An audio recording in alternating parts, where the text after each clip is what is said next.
মামা, ও মামা, আজকে একটা গল্প শোনাও না। এই পড়াশোনার নাম নেই, সারাদিন শুধু গল্প। কাল থেকে ঠিক পড়বো। আজ একটা ভূতের গল্প শোনাও প্লিজ। তোর পাগল, ভূত বলে কিছু আবার আছে নাকি? তা আবার নেই। এই তো আমার বন্ধু গেল অমাবস্যার দিন বেল গাছে ভূত দেখেছে, জানো? ইয়া বড় মাথা, বড় বড় কান। যা, যত সব আজগুবি কথা। আরে এগুলো সব মানুষের মনের ভুল।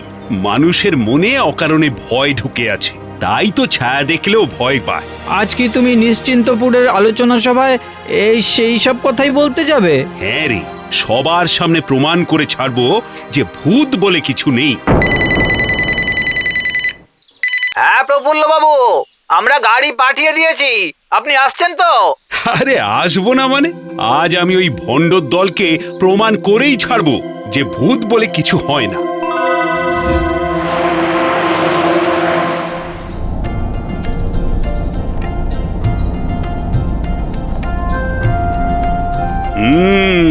দেখেছিস কি সুন্দর দেখতে গ্রাম বাংলা, আলোতেই সুন্দর লাগে সব। এখনই যদি অন্ধকার নেমে আসে তখনই দেখবি ভয় কেমন কেঁপে উঠিস তুই। আচ্ছা, সবই কি মনের ভুল মামা? তা নয় তো কি, সব সময় মনে রাখবি বিজ্ঞানে যার প্রমাণ নেই তার কোনো অস্তিত্বও নেই। ভূতেদের ছোট করবেন না স্যার, আমি নিজে দুবার দেখেছি সামনের জঙ্গলে। এই নিজের চোখে দেখেছো? ভয় পেয়ে পেয়ে না দেশটা একেবারে গোল্লায় গেল।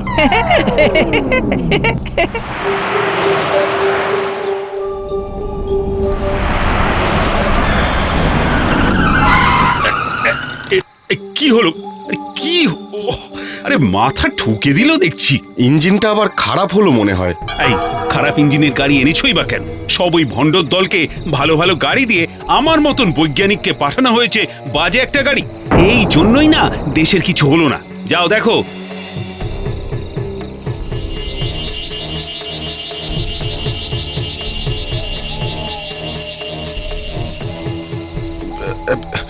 ইঞ্জিন একদম বসে গেছে স্যার, সময় লাগবে 2-3 ঘন্টা। ছি ছি ছি, দেশের মানুষের কাছে আমার মান সম্মান ডুবিয়ে দিলে একেবারে। চল তো ভাগ্নে, কোথায় যাব? হাঁটা শুরু করি। মামা, তুমি কি পাগল হলে নাকি? এই রাতের অন্ধকারে জঙ্গলের মধ্যে ওপর থেকে যদি কিছু... তুইও? আরে এই প্রফুল্ল সরকারের ভাগ্নে হয়ে এসব কথা বলতে তোর লজ্জা লাগে না? না মানে বলছিলাম কি মামা, একটু অপেক্ষা করে যাও না, কোনো গাড়ি টাড়ি আসবে নিশ্চয়ই। লজ্জা লজ্জা, এই জন্যই না দেশটার কিছু হলো না।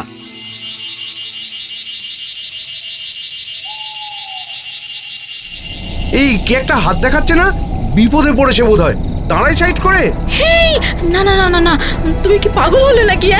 দাঁড়িও না, নির্ঘাত এরা ভূত প্রেত হবে। হ্যাঁ, ভূত? হ্যাঁ গো, ভূত। তুমি বরং এক কাজ করো, তাড়াতাড়ি চালাও এই জায়গাটা, চলো।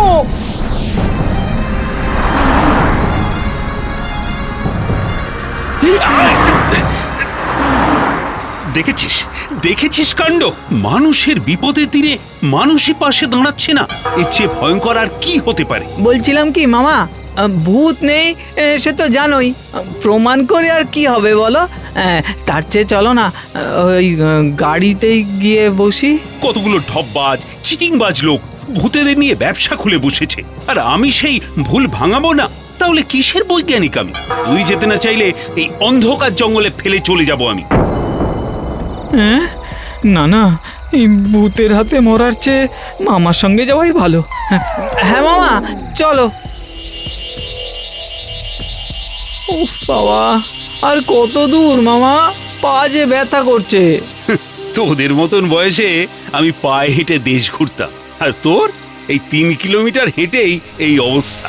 আচ্ছা মামা, এই যে এত গল্প, সিনেমা, বই, তাও তুমি কেন ভূত বিশ্বাস করো না?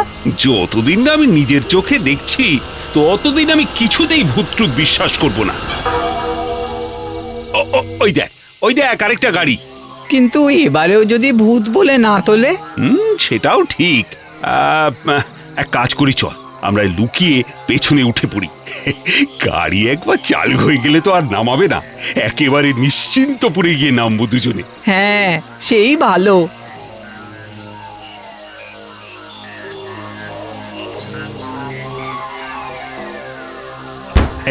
হালকা হতে গেছে বোধ হয়। এই একদম চুপ করে ঘাপটি মেরে পড়ে থাক, ব্যাস, আর চিন্তা নেই। মামা, গাড়িটা খুব আস্তে যাচ্ছে না? তাই তো ভাবছি, এর চেয়ে তো হেঁটে তাড়াতাড়ি পৌঁছে যেতাম। না, বলতেই হবে দেখছি।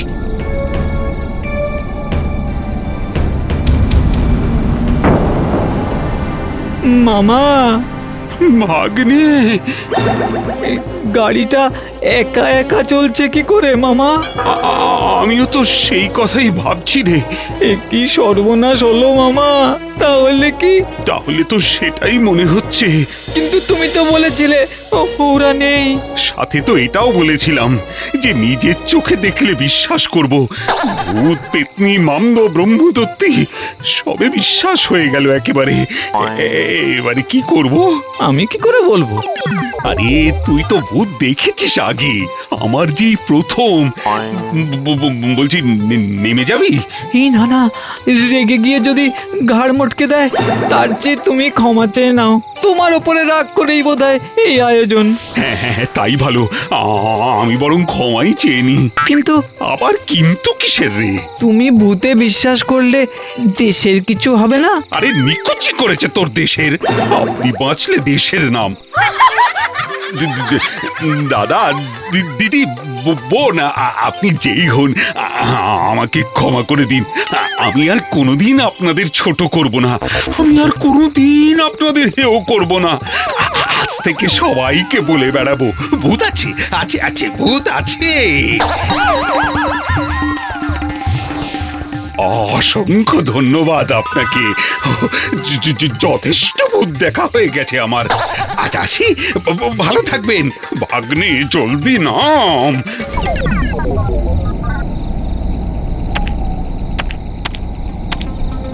সর্বনাশ করেছে মামা, গাড়ি যে আবার চলতে শুরু করেছে। ভূতের রাগ বোধহয় কমেনি গো। এত দোষ করেছি সারা জীবন, আর যাই কোথায়? আমি বরং প্রোগ্রামে ফোন করে বলে দিই সব সত্যি কথা। হ্যাঁ হ্যাঁ, সেই ভালো। হ্যালো, হ্যাঁ হ্যাঁ হ্যাঁ, শুনুন, ভূত আছে, হ্যাঁ আছে। পৃথিবী ভূতে ভর্তি হয়ে আছে। আমি নির্বোধ বলে বিশ্বাস করতাম না এতদিন। আপনি মাইকে অ্যানাউন্স করে দিন যে প্রফুল্ল সরকার বলেছে ভূত আছে, ভূত আছে। সে কি করে হয় প্রফুল্ল বাবু? আপনি বৈজ্ঞানিক, আপনার একটা সম্মান আছে দেশে। দরকার নেই আমার সম্মানের।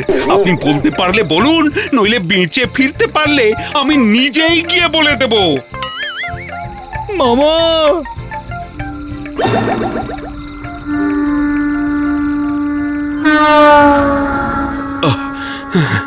জীবনে যা পাপ করেছি, আজ একসাথে তার শাস্তি হবে মনে হয়।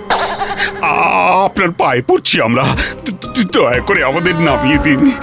মামা, মামা বলছি, এই একটাই উপায়, চলো লাফ দি। হাত পা ভাঙবে কিন্তু প্রাণে তো বাঁচবো। সেই ভালো, চল চল।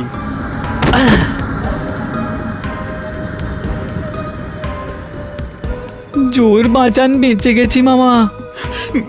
মাগো, আমাকে ক্ষমা করে দিও মা, ক্ষমা করে দিও। আমাকেও ক্ষমা করে দিও মা, আমি আর পারছি না যে। ওরে বাবা রে, মরে গেলাম রে। ভূত, ভূত, ভূত, ভূত। ভূত না, ভূত না, আমি মানুষ। তবে ভূত আছে, আমি শিওর। আপনি আপনি এখানে কি করে এলেন? আর বলবেন না, জঙ্গলের মাঝ দিয়ে আসার সময় গাড়িটা গেল বিগড়ে। আমার যা ভূতের ভয়। তারপর আবার কি, গাড়িটা জঙ্গলের মাঝে ফেলে আসার চেয়ে ভাবলাম ঠেলেই যাই, যতটা যাওয়া যায়। মাঝে একবার দাঁড়িয়েছিলাম জঙ্গলে ছোট বাইরে করতে। বিশ্বাস করুন, ভূতে বিশ্বাস চলে এসেছে। কিভাবে? ঠেলতে ঠেলতে বুঝলাম গাড়িটা ভারী হয়ে গিয়েছে আরো। তারপর দুজনের গলার আওয়াজও পেলাম। আপনি কিছু বলেননি কেন? পাগল নাকি? ভূতের পেছনে লেগে প্রাণটা খোয়াই আর কি। আপনি ঠেলছিলেন পেছন থেকে গাড়িটা? হ্যাঁ, সেই 5 কিলোমিটার ধরে ঠেলে ঠেলে কোমরটা এবার ভেঙেই চলে আসবে মনে হয়। কি ভাগ্যে যে আপনাদের সাথে দেখা হলো। হায় রে, খামোখা আমি আমার সম্মান হারালাম দেশবাসীর কাছে। এখনো সময় আছে মামা, দৌড়ে চলো। যদি প্রোগ্রাম শেষ না হয়ে থাকে। তাই চল তাই চল। আপনারা যদি একটু নিশ্চিন্তপুর পর্যন্ত আমার সাথে ঠেলে দেন গাড়িটা। এই জন্যই দেশটার কিছু হলো না।